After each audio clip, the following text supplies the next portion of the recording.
Méditons avec la communauté des disciples du Christ vivant en ce vendredi 2 août 2024, 17e semaine du temps ordinaire, année liturgique B.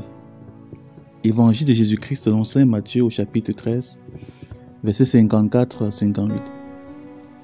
En ce temps-là, Jésus se rendit dans son lieu d'origine et il enseignait les gens dans leur synagogue de telle manière qu'ils étaient frappés d'étonnement et disaient: d'où lui viennent cette sagesse et ces miracles?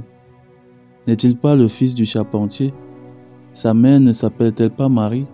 Et ses frères Jacques, Joseph, Simon et Jude? Et ses sœurs ne sont-elles pas toutes chez nous? Alors, d'où lui vient tout cela? Et ils étaient profondément choqués à son sujet. Jésus leur dit: un prophète n'est méprisé que dans son pays et dans sa propre maison. Et il ne fit pas beaucoup de miracles à cet endroit-là à cause de leur manque de foi. Acclamons la parole de Dieu. Méditation. Frères et sœurs en Christ, que la grâce de notre Seigneur Jésus-Christ abonde dans chacune de nos vies. Aujourd'hui, dans le texte de l'Évangile et celui de la première lecture, le Seigneur Jésus et le prophète Jérémie font face à la violence, au mépris de leurs familiers, alors qu'ils sont venus leur annoncer un message de Dieu. En effet, le Seigneur Jésus revient à Nazareth, la ville où il a grandi. Les gens le connaissent dans la ville. Ils savent qu'il est le fils de Joseph, le charpentier. Ils sont étonnés de la profondeur de son message, mais surtout, ils sont étonnés que cela vienne de lui et se refusent à recevoir son message. Le texte nous dit qu'ils sont choqués. Ils se demandent certainement, comme les auditeurs de Jérémie, pourquoi c'est lui qui nous donne un message de Dieu. Qui est-il pour le faire? Est-il scribe, pharisien, prêtre, qui l'a établi prophète? Ils oublient le message et se concentrent sur la personne qui la délivre, non pas parce qu'il n'est pas exemplaire dans sa vie, mais à cause de ses origines. Nous aussi, nous pouvons reconnaître que parfois, nous n'avons pas écouté des personnes qui nous conseillaient, qui nous édifiaient, qui nous invitaient à changer parce qu'elles étaient proches de nous, parce que nous avons banalisé le contact avec ces personnes. Souvent, lorsque la vie d'un familier change, qu'il acquiert des compétences et revient, on a tendance à vouloir lui rappeler son ancienne place, à ne pas reconnaître qu'il est devenu quelqu'un d'autre, qu'il a des choses objectivement à nous apporter. Pire encore, lorsque cette personne de notre entourage est moins âgée, moins nantie que nous, ou vient d'une position banale dans la région. Cet orgueil de refuser de se laisser enseigner par plus petit que soi nous coupe de beaucoup de grâce de Dieu.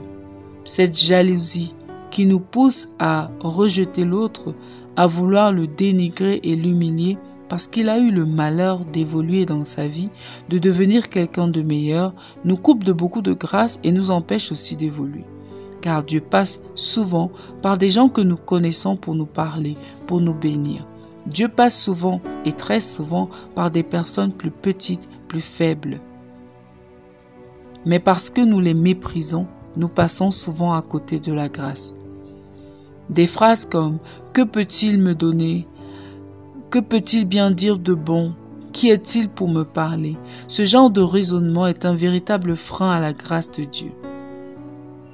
Si les personnes de l'Évangile, par exemple, avaient reçu le message de Jésus dans leur cœur, au lieu d'être jaloux de lui, ils auraient bénéficié des miracles et des prodiges qu'il faisait dans toutes les autres villes. Il les aurait certainement accomplis pour eux et leur vie aurait changé.